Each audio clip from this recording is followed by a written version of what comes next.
ओम नमः सिद्धेभ्यः। तीन भुवन में सार वीतराग विज्ञानता, शिव स्वरूप शिवकार, नमः त्रियोग संहारी के। पंडित दौलत राम जी रचित छह ग्रंथ के आधार से छठवीं ढाल के माध्यम से हमारी ये चर्चा चल रही है। निर्ग्रंथ मुनि दशा का स्वरूप यहाँ हम समझने का प्रयास कर रहे थे, और उसके साथ साथ जब कल हमने सातवां छंद पूर्ण किया तो दौलत राम जी ने कहा, यो है सकल संयम चरित, सुनिए स्वरूपाचरण अब।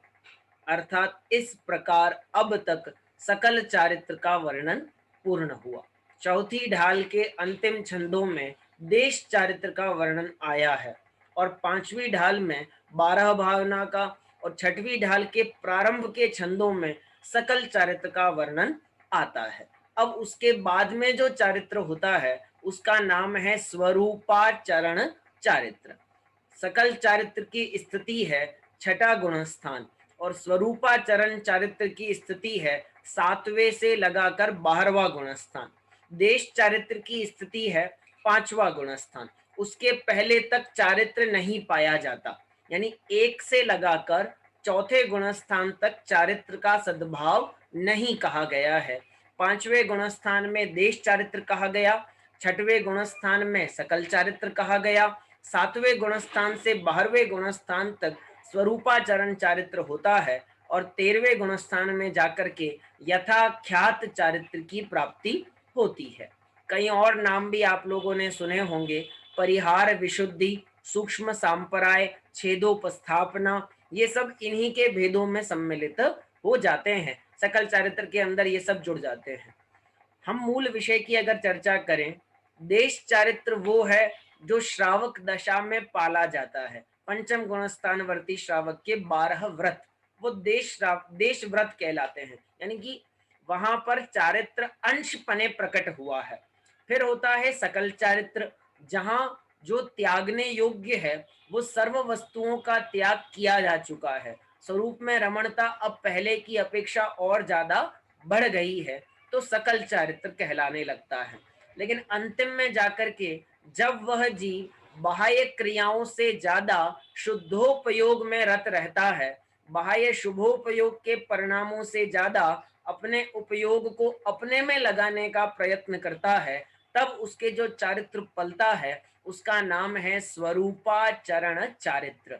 इसी को शुद्धोपयोग के नाम से भी बुलाया जाता है। शुद्धोपयोग कहें या स्वरूपाचरण चारित्र कहें, दोनों एक ही बात है। तो ये मन में जब आपके प्रश्न आवे कि शुद्धोपयोग तो चौथे गुणस्थान में भी होता है, 5वें गुणस्थान में भी होता है, तो क्या उसको भी स्वरूपाचरण चारित्र कहेंगे? नहीं, ये वो शुद्धोपयोग है जो सकल चारित्र के साथ में पाया जाता है, अर्थात निरंतर रहने वाला। छठवां गुणस्थान बिना शुद्धोपयोग का गुणस्थान है, और 7वें गुणस्थान से लगाकर ऊपर के सभी गुणस्थानों में शुद्धोपयोग की निरंतरता पाई जाती है। बिना ब्रेक के, बिना अंतराल के 24 घंटे शुद्धोपयोग प्रवर्तता है, प्रति समय शुद्धोपयोग प्रवर्तता है। 24 घंटे का तो समय ही नहीं है उन गुणस्थानों का। ठीक है, अब आगे बात करें। छठवें गुणस्थान वर्ती मुनिराज 28 मूल गुणों का पालन कर रहे हैं, सो उनकी प्रवृत्ति स्वरूप सकल चारित्र की चर्चा यहाँ तक पूर्ण हो गई। फिर हमने कल 7वें छंद के कुछ पंक्तियों पे जोर लगाया था। दौलत राम जी लिखते हैं, तप तपे द्वादश, धरे वृष दश, रतन त्रय सेवे सदा।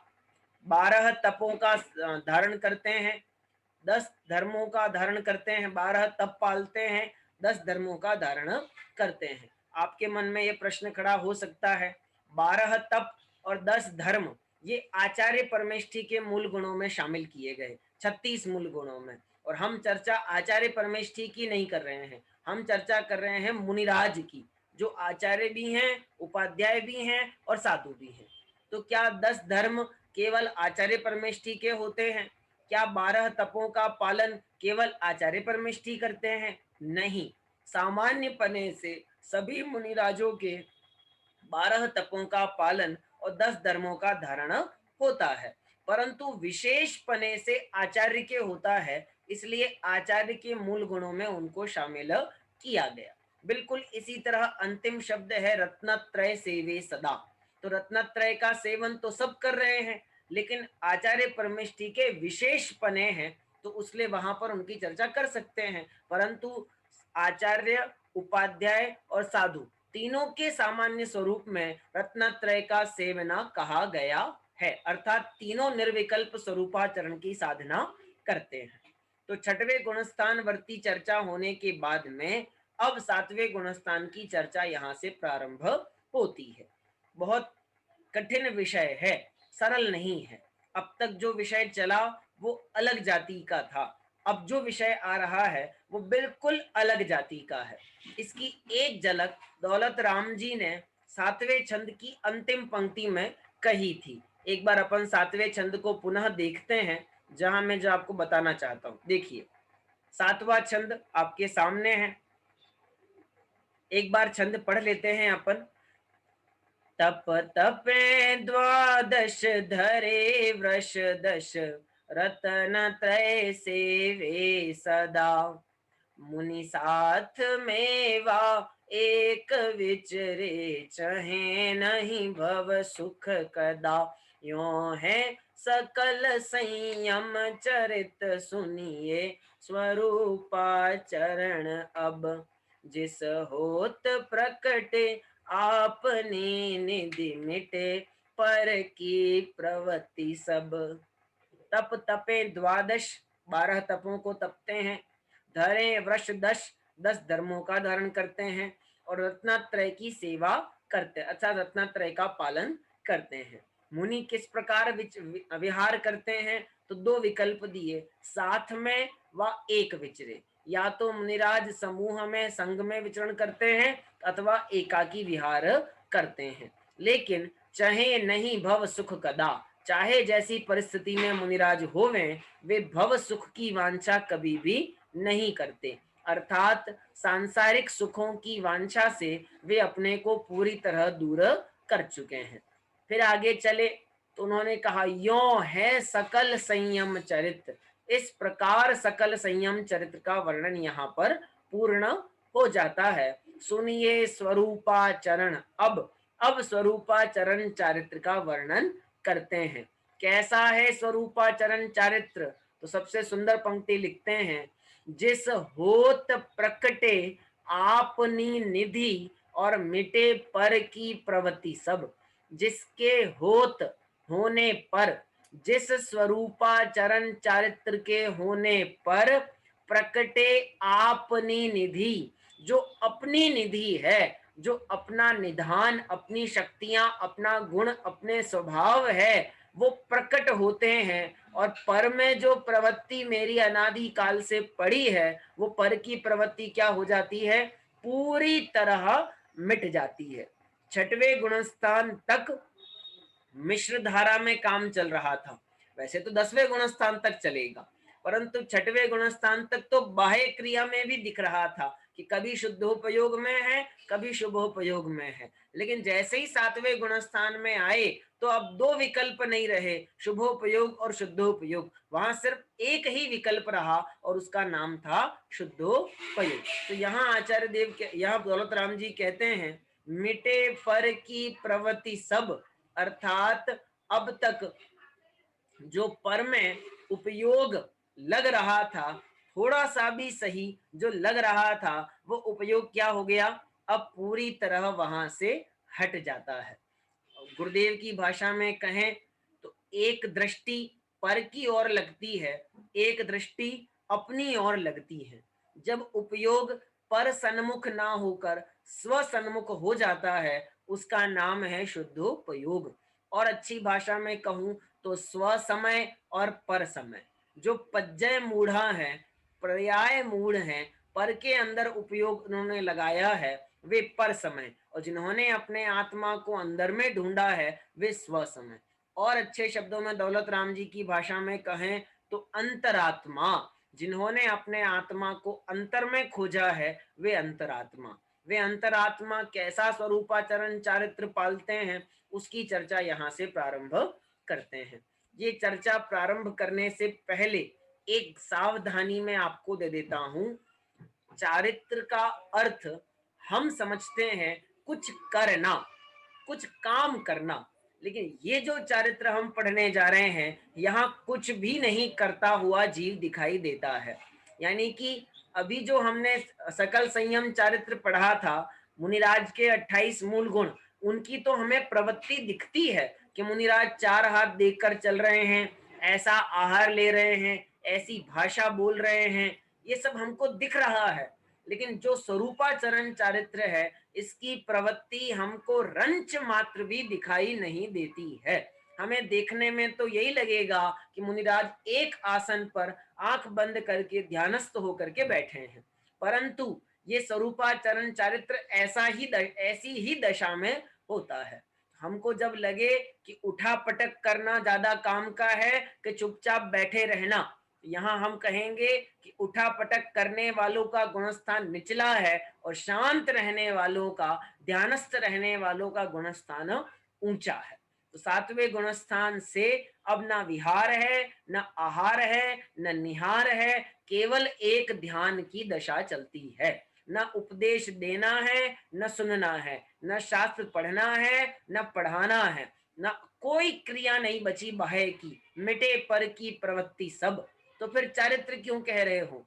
अरे चारित्र का मतलब क्रिया नहीं है, चारित्र का मतलब अपने स्वरूप में रमण करना, उसी का नाम निश्चय से चारित्र कहलाता है। जितना जितना ऊपर जाएंगे उतना उतना हमें चारित्र की परिभाषा में ऐसा परिमार्जन दिखाई देगा कि अब और कर्तव्य तो छूट गया और करना पना चला गया। अभी तक तो ये समझ रहे थे कि 28 मूल गुणों का पालन करना पड़ता है, वो विकल्प भी जब तक रहेगा तब तक 7वें गुणस्थान की प्राप्ति नहीं होगी। अरे मैं मुनि हूं, ये विकल्प भी हमको आगे नहीं जाने देता, इन विकल्पों को भी हमें वहीं पे छोड़ना पड़ता है। बहुत उत्कृष्ट चर्चा, भेद विज्ञान की चर्चा, आत्म स्वभाव की चर्चा अब यहाँ से प्रारंभ हो रही है।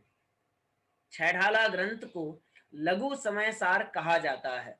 तो समय सार द्रव्यानि योग का परम प्रतिपाद्य ग्रंथ है, ग्रंथादिराज उसे कहा गया। गुरुदेव श्री के श्रीमुख से 19 बार जब उसका व्याख्यान हुआ तो बारंबार समय सार के उन अधिकारों में जो आत्म स्वभाव समझाया गया है, वो आत्म स्वभाव की चर्चा इन्हीं कलशों के अंदर स्पष्ट हमको दिखाई देती है। हम यहाँ कोशिश करेंगे उस भाव को समझने की।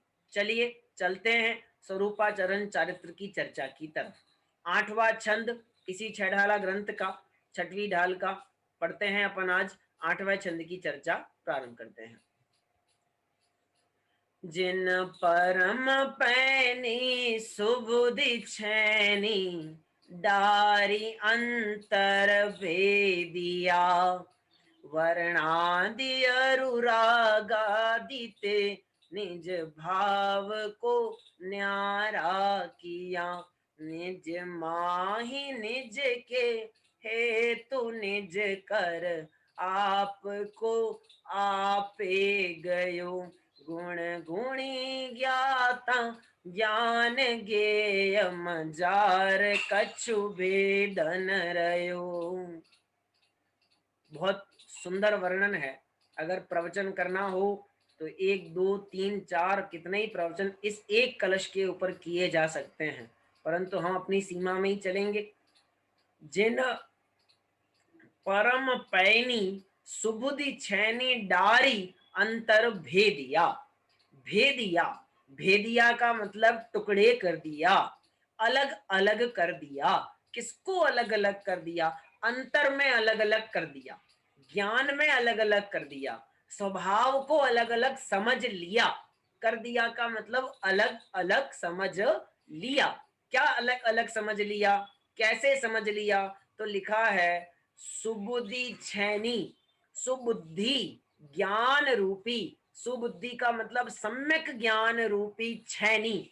अब छैनी का मतलब एक लोहे का बना हुआ औजार होता है कि जिसको किसी को जब टुकड़े करने हो तो छेनी को रखते हैं और ऊपर से हथौड़े की मार मारते हैं, तो वो छेनी जहां होती है वहां से उसको वो टुकड़े कर डालती है।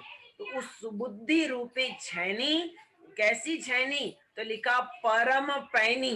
पैनी का मतलब तीखी, जिसकी धार बहुत अच्छी है। ऐसी बहुत अच्छी धार वाली सम्यक ज्ञान रूपी छेनी को अंदर में डालकर टुकड़े कर दिया, अलग अलग कर दिया। किस किस को अलग अलग किया, कौन कौन से दो टुकड़े हुए, तो दो टुकड़े सुनना कौन कौन से। वर्णादि अनुरागादिते निज भाव को न्यारा किया, दो टुकड़े हो गए, वर्णादि और रागादि, दूसरा हो गया निज भाव। ठीक है, दो लाइन की चर्चा करते हैं अपन। वर्णादि और रागादि कहाँ टुकड़े किए, अंदर में, अंदर का मतलब ज्ञान में। वस्तु, दो वस्तुएं कभी भी मिलकर एक नहीं होती, होती है ऐसा मुझे प्रतीत होता है, ऐसा मुझे लगता है। जब मुझे लगता है तो जहां दोष है, जहां गलती है, वहां ही गलती का निराकरण किया जा सकता है ना। जब गलती मान्यता में है तो मान्यता में ही तो सुधार करना पड़ेगा। तो इसलिए जब मेरे अंदर में मुझे ऐसा लगने लगा कि ये शरीर, ये रागादि परिणाम, ये संयोग, ये कर्म, इनका उदय और मैं, ये सब कैसे हैं, एक मेक ही तो हैं। मैंने कभी अपने को शरीर से भिन्न अनुभव किया ही नहीं। मतलब मैं कितनी भी बार ऐसे जोर जोर से हाथ हिलाऊं तो कभी तो ऐसा होना चाहिए ना कि आत्मा के प्रदेश निकल के बाहर आ जाएं और शरीर अलग रह जाए। बिल्कुल कभी कभी ऐसा, ऐसे कितनी भी जोर से हाथ हिलाओ निकलते ही नहीं कभी आत्मा के प्रदेश। इसका मतलब आत्मा के प्रदेश और ये शरीर दोनों कैसे हो गए, बिल्कुल एक मेक हो गए हैं। सम्यक ज्ञान रूपी छेनी जब लगाई और मार मारी सम्यक ज्ञान ने तो अलग अलग दिखाई देने लगे, सब अलग अलग हो गया। शरीर अलग है, ये रागादि भाव अलग हैं, ये रंग राग के परिणाम अलग हैं, वर्णादि अलग है और मैं निज भाव इनसे बिल्कुल अलग हूं। न्यारा किया, न्यारा किया का मतलब न्यारा किया नहीं, न्यारा जाना। समझना मेरी बात को, भेद विज्ञान में करना कुछ नहीं है, सब कुछ जानना ही है। क्योंकि भेद विज्ञान लिखा है, भेद करण नहीं लिखा है, भेद करना नहीं लिखा है। भेद को भेद रूप जानने का नाम भेद विज्ञान है।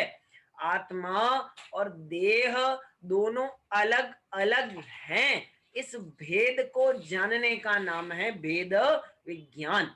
मुझ में उत्पन्न होते हुए रागादि परिणाम वे मुझसे भिन्न हैं, ऐसा जानने का नाम है भेद विज्ञान। ज्ञान है, वास्तव में जाना जा रहा है, होता कुछ भी नहीं है। आत्मा और रागादि परिणाम कभी मिलके एक में नहीं हुए।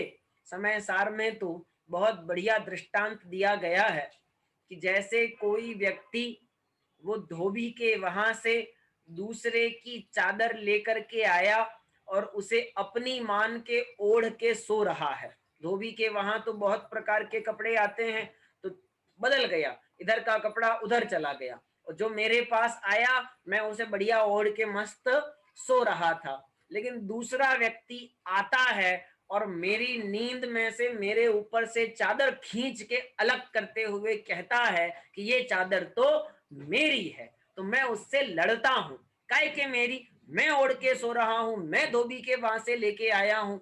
तो वो भला व्यक्ति मुझे बताता है कि देखो इस चादर पे ये निशान मेरे नाम का बना हुआ है, ये मैंने बनाया है। इससे सिद्ध होता है कि ये चादर किसकी है, कि ये चादर तुम्हारी नहीं है, ये चादर मेरी है। अब मैं उसे कहता हूं, भला व्यक्ति क्या कहेगा, ले जाओ। ऐसा नहीं भाई, देखो मेरे को समझ में आ गया कि चादर तुम्हारी है, लेकिन अब चूंकि मैंने इसका उपयोग कर लिया है, गंदी हो गई है, तो मैं इसको धो धुआ के प्रेस करवा के तुमको पहुंचा दूंगा। अब उसको भी समझ में आ गया कि मेरी चादर है, मुझे भी समझ में आ गया कि उसकी चादर है, लेकिन फिर भी चादर रही किसके पास में, वो तो रही तो मेरे ही पास में। अब मैं उस चादर को ओढ़ के सो भी रहा हूँ तो भी मुझे ये ख्याल में है कि ये चादर मेरी नहीं है। ऐसे ही यह आत्मा शरीर को अपने से भिन्न मानता है, पर रहता तो शरीर में ही है ना। हाँ, चादर ओढ़ के सो रहा है, पर अब उसको प्रति समय ये बात पता है कि ये चादर मेरी नहीं है। ज्ञानी जन शरीर को छोड़ के कहीं नहीं जा रहे हैं, रहते तो उस शरीर में ही हैं, लेकिन अब उनको ये ख्याल आ गया है कि अब ये शरीर मेरा नहीं है। मेरा नहीं है अब, कि पहले भी नहीं था। पहले भी नहीं था, पर पहले इस बात का ज्ञान नहीं था, और अब इस बात का क्या हो गया, ज्ञान हो गया। किसने कराया ज्ञान? सम्यक ज्ञान ने ज्ञान कराया। सुबुद्धि छैनी, सुबुद्धि रूपी छैनी। बहुत बढ़िया विषय है, समझने का प्रयास करें। हाथ में कई चोट लगे और हम उसका इलाज नहीं करवावे, तो पानी आदि लग जाने पर वो भाग, मानो वो उंगली सड़ गई उंगली उतनी। अब डॉक्टर के पास जाएं तो डॉक्टर कहता है उंगली काटनी पड़ेगी। क्या करनी पड़ेगी? काटनी पड़ेगी। कि नहीं काटी तो ये जो गंदगी फैल रही है ना, ये आपके पूरे हाथ में फैल जाएगी, पूरे शरीर में फैल जाएगी, फिर पूरा हाथ काटना पड़ेगा। तो हम मंजूर कर लेते हैं, भले हमको बहुत कष्ट होने वाला है, फिर भी हम मंजूर करते हैं कि हाथ कटवाने से तो बढ़िया है उंगली कटवा लो। तो हमने उंगली कटवाना मंजूर कर लिया। अब सीधा सच्चा प्रश्न ये है कि डॉक्टर कितनी उंगली काटेगा, कितना भाग काटेगा उंगली का? जितने भाग में गंदगी है उतना, कि उसके अलावा थोड़ा साफ साफ हिस्सा भी चला जाएगा। क्या होगा? आप थोड़ा सोच के बोलो। सिर्फ गंदा गंदा भाग ही निकलेगा कि साफ साफ भाग भी निकलेगा? अरे और सब छोड़ो, आपके शरीर में फोड़ा फुंसी हो जाते हैं, हम दबा करके मवाद निकाल देते हैं, पीप गंदगी निकाल देते हैं, तो केवल गंदगी गंदगी निकालते हैं कि दबाते हैं तब तक कि जब तक खून अंदर से निकल के नहीं आ जाता। अब खून तो हमारा है ना, वो थोड़ी गंदा है क्या? तो उसको क्यों निकाल रहे हो? डॉक्टर और हम इतने बुद्धिमान और इतने ज्ञानी नहीं हैं कि निज भाव और पर भाव को इतना स्पष्ट अलग कर सकें, लेकिन सम्यक ज्ञान ने इतना अलग किया कि अपना अंश भी पर में नहीं गया और पर का अंश मात्र भी अपने में नहीं आया। यानी कि गंदगी का एक अंश रहा नहीं और साफ सुथरी जगह का एक अंश गंदगी के साथ गया नहीं, इतना अलग अलग किया। है कोई इतना बुद्धिमान आदमी दुनिया में जो इतनी परफेक्ट धार लगाए, इतना परफेक्ट चीर फाड़ करके बता दे? नहीं कर सकता। एक ही कर सकता है, जो है सम्यक ज्ञान। इसलिए पूरे समय सार में आचार्य अमृत चंद्र देव हर अधिकार के प्रारंभ में और अंतिम में ज्ञान ज्योति को नमस्कार करते हैं। उन्हें ज्ञान की ही इतनी महिमा आती है, क्योंकि ज्ञान से बढ़कर दुनिया में और दूसरा कुछ वस्तु, कोई ऐसा गुण नहीं है जो हमको इतना स्पष्ट ज्ञान करा सके। समझने का विषय क्या क्या किया? परम पैनी, बहुत तीखी धार वाली सम्यक ज्ञान रूपी छैनी लगा करके अंदर में भेद डाला। तो क्या भेद डाला? निज भाव को अलग किया। किससे? वर्णादि और राग आदि से। अब आप लोगों के मन में ये प्रश्न खड़ा हो रहा होगा कि ये बार बार दो शब्द बोले जा रहे हैं, वर्णादि और रागादि। ये वर्णादि और रागादि क्या होते हैं, है ना? आगे के दो की चर्चा तो बाद में हो जाएगी। ये वर्णादि और रागादि क्या होता है? आप में से किसी को ध्यान में है? कभी सुने हो आपने ऐसे शब्द? तो ये वर्णादि और रागादि क्या होते हैं? चलिए, अभी किसी का ऐसा दिखाई नहीं दे रहा है। बहुत से लोगों के तो वीडियो बंद ही हैं ऑलरेडी। समय सार फिर से याद करता हूँ। गाथा क्रमांक 50 से 55। चलो, एक हाथ खड़ा हुआ है, वो भी चला गया। समय सार गाथा क्रमांक 50 से 55। 6 गाथाएं जो हैं, वहां आचार्य कुंद कुंद स्वामी ने 29 भावों का वर्णन किया है। 29 भावों का वर्णन किया है। आप पढ़े वहां पे गाथा। 6 गाथाओं में 29 भावों में जो नाम गिनाए गए हैं, उनको ही दो भाग में कहा जाता है, वर्णादि और रागादि। इसका स्पष्ट भेद मैं कहूं तो आचार्य देव कहते हैं, मैं वर्ग नहीं, मैं वर्गणा नहीं, मैं स्पर्धक नहीं, मैं कर्म नहीं, मैं परमाणु नहीं, मैं स्कंध नहीं, ऐसे करके उन्होंने बहुत सारे भेद गिनाए। मैं मोह नहीं, मैं राग नहीं, मैं द्वेष नहीं, मैं कषाय नहीं, मैं गुणस्थान नहीं, मार्गणा स्थान नहीं, जीव स्थान नहीं, अध्यात्म स्थान नहीं, योग स्थान नहीं, ऐसे बहुत सारे भेद गिनाए, कुल मिला के 29। उन 29 में से जो कुछ जो कुछ पुद्गल का है वो सब चले गए वर्णादि में, और जो कुछ आत्मा का है वो सब चले गए रागादि में। आत्मा का है का मतलब जो परिणाम, जो पर्याय आत्मा में ही उत्पन्न हो सकती हैं वो रागादि के अंदर शामिल हो गए, और जो परिणाम, जो पर्याय पुद्गल की पैदा होने वाली हैं वो सब वर्णादि में। वर्ण अर्थात रूप, रूप अर्थात स्पर्श, गंध, रस, वर्ण, ये सब उसमें शामिल हो गए। तो ये पुद्गल की पर्याय हैं, जैसे कर्म, वर्ग, वर्गणा, स्पर्धक, ये सब पुद्गल की अवस्थाएं हैं। आत्मा का इसमें कोई लेना देना नहीं है, इसलिए इनको किसमें गिनाया? वर्णादि में। लेकिन गुण स्थान, मार्गणा स्थान, जीव स्थान, योग स्थान, अध्यात्म स्थान, ये सब जितने परिणाम हैं राग मोह द्वेष के, इनकी स्थिति आत्मा में पाई जाती है। बिना आत्मा के राग नहीं कर सकते, अर्थात 6 द्रव्यों में से केवल जीव द्रव्य में राग करने की सामर्थ्य है, क्रोध रूप परिणमन करने की सामर्थ्य है।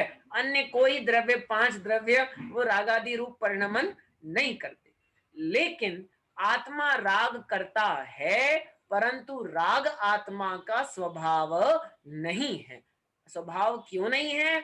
क्योंकि आत्मा का स्वभाव है जानना और देखना, और राग जानने देखने स्वभाव से विपरीत है, उल्टा है। तो आत्मा में पैदा होता हुआ भी वो मेरा स्वभाव नहीं है। कैसी बात करते हैं? एक तरफ तो कह रहे हैं आत्मा में पैदा होता है, दूसरी तरफ कह रहे हैं आत्मा का स्वभाव नहीं है। हाँ बिल्कुल, आप अपने शरीर में लगा लीजिए, आपके कानों में, नाक में जो मल पैदा हो रहा है, जो गंदगी पैदा हो रही है, वो कहाँ से पैदा हो रही है? शरीर में से पैदा हो रही है। तो वो रखने लायक है कि अलग करने लायक है? छोड़ देने लायक है। सीधी सी बात है, छोड़ देने लायक है। गंदगी है ना, पैदा कहाँ से हो रही है? शरीर में से। शरीर मेरा, तो उसमें पैदा होने वाली गंदगी मेरी नहीं कहलानी चाहिए? उसको संभाल संभाल के रखना चाहिए कि नहीं? उसमें पैदा होता हुआ भी वो मलिन है, वो फुंसी फोड़े में निकलने वाला मवाद, वो पीप, वो गंदा है, मलिन है। भले ही मेरे शरीर में पैदा हो रहा है पर गंदा है। ऐसे ही आत्मा में उत्पन्न होते हुए मोह राग द्वेष के परिणाम भले ही आत्मा में उत्पन्न हो रहे हैं, परंतु है तो वो आत्मा के स्वभाव से विपरीत। इसलिए आत्मा उन रागादि भावों से न्यारा है, जुदा है। किन किन से? वर्णादि भावों से और रागादि भावों से आत्मा कैसा कर दिया? न्यारा। न्यारा मने अलग है। आत्मा में गुणस्थान नहीं है, आत्मा में कषाय नहीं है। ये करता तो है ना कषाय, हाँ करता है, लेकिन कषाय करना आत्मा का स्वभाव नहीं है। स्वभाव वो है कि जिसको आत्मा कभी छोड़ नहीं सकता। आत्मा क्रोध करना छोड़ सकता है पर जानना देखना नहीं छोड़ सकता। इसलिए जानना देखना आत्मा का स्वभाव है और क्रोध करना आत्मा का स्वभाव नहीं। वे हैं सम्यक ज्ञानी कि जिन्होंने अपने स्वभाव को इनसे क्या जाना? न्यारा, अलग जाना। कौन से गुणस्थान की बात हो रही है? 7वें गुणस्थान से आगे तक, 7वें से 12वें तक की बात हो रही है। तो 7वें गुणस्थान में उस जीव ने अपने स्वभाव का ऐसा अनुभव किया कि इन सब विकारी अवस्थाओं को बिल्कुल क्या कर दिया? न्यारा कर दिया। जब ये सब दूर हुए तो क्या हुआ? तो अंतिम 2 पंक्तियों में लिखते हैं, निज माही निज के हेतु निज कर आपको आपे गयो। क्या कहूं मैं इस बारे में? वो कहते हैं प्रत्येक द्रव्य के षट कारक, प्रत्येक द्रव्य के अपने हो जाते हैं। किसके लिए किया? अपने लिए किया। कहाँ किया? अपने में किया। किसको किया? अपने को किया। कर्ता भी मैं, कर्म भी मैं, संप्रदान भी मैं, करण भी मैं, अपादान भी मैं और अधिकरण भी मैं ही हूं। मुझे अपना कार्य करने के लिए किसी और की तरफ देखने की, किसी और के समीप जाने की कोई आवश्यकता नहीं रही। जब मैंने अपने को सर्वांग संपूर्ण अनुभव किया तो मैं इन सब विकल्पों से क्या हो गया? न्यारा हो गया। कौन से विकल्पों से? गुण गुणी, ज्ञाता, ज्ञान, ज्ञेय, इन विकल्पों से दूर हो गया। मैं गुणी हूं और ज्ञान मेरा गुण है, ये भेद ही नहीं समझ में आया। जानने वाला कौन है? किससे जाना जा रहा है? किसको जाना जा रहा है? इसमें कुछ भेद समझ में नहीं आता। तो थोड़ा सरल करता हूं, 2-4 मिनट का समय अपने पास में बचा है। विषय द्रव्यान योग का उत्कृष्ट विषय है, भेद विज्ञान की उत्कृष्ट चर्चा है। इसलिए हो सकता है कि हमको थोड़ा सा छह डाला की जो अब तक की चर्चा चल रही थी ना, उससे थोड़ा सा हटके है, थोड़ा ऊपर का विषय है, हाई लेवल की बातें आ रही हैं। यहाँ कहते हैं दौलत राम जी कि जब यह जीव आत्मा का अनुभव करता है, शुद्धोपयोग की दशा में रहता है, तब उस शुद्धोपयोग रूप पर्याय का कर्ता कौन है? तो बोले वो स्वयं है। कर्म कौन है? कि आत्मा। करण कौन है? वो भी आत्मा। संप्रदान कौन है? आत्मा। किसके लिए किया संप्रदान? किसके लिए? अपादान कहां से वो पर्याय प्रकट हुई? अधिकरण कहां पर वो पर्याय प्रकट हुई? इसका आधार क्या है? तो कहते हैं सब बातें छोड़ो, आत्मा ही कर्ता, आत्मा ही कर्म, आत्मा ही करण, आत्मा ही संप्रदान, आत्मा ही अपादान और आत्मा ही अधिकरण। ये षट कारक की चर्चा, षट कारक के विकल्प भी जहां पर खड़े नहीं होते। हम अगर ढूंढने जाए ना तो एक मटके के अंदर हमें षट कारक अलग अलग दिखाई देंगे। मटके का कर्ता कुम्हार, कर्म कौन है? मटका। करण कौन है? किसके द्वारा किया गया? तो हम कहेंगे चक्र के द्वारा किया गया, है ना, तो वो कर्ण हो गया चक्र। संप्रदान किसके लिए किया गया? पानी पीने वाले के लिए किया गया। कहां से किया गया? मिट्टी के ढेले में से मिट्टी निकाल के किया गया। और आधार क्या था इसका? तो हम कहेंगे जमीन, पृथ्वी आधार थी। जब हम व्यवहार से ढूंढेंगे तो प्रत्येक पर्याय के षट कारक अलग अलग दिखाई देंगे, लेकिन निश्चय से कहें तो मिट्टी ही कर्ता, मिट्टी ही कर्म, मिट्टी ही करण, मिट्टी ही संप्रदान, मिट्टी ही अपादान और मिट्टी ही अधिकरण। कोई किसी दूसरे की कोई आवश्यकता है ही नहीं।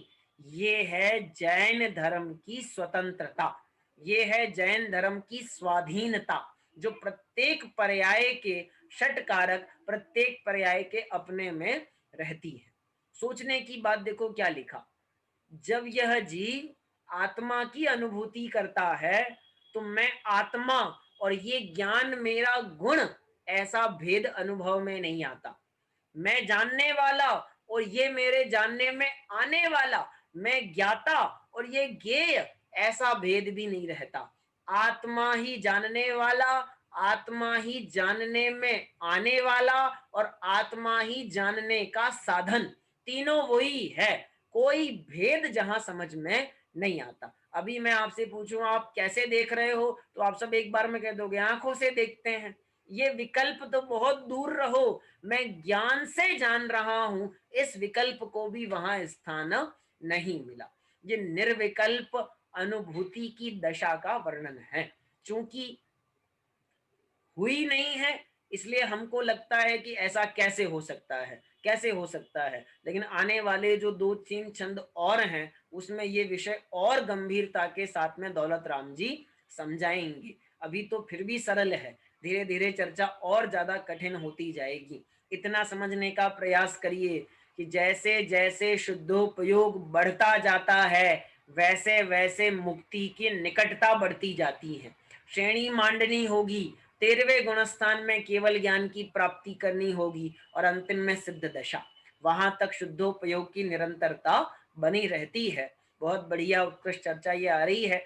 बार बार पढ़ें, समझें, नहीं समझ में आए तो विचार करें, अर्थ समझें, लेकिन अध्ययन जरूर करें। अभी के लिए अपन यहाँ विराम लेते हैं।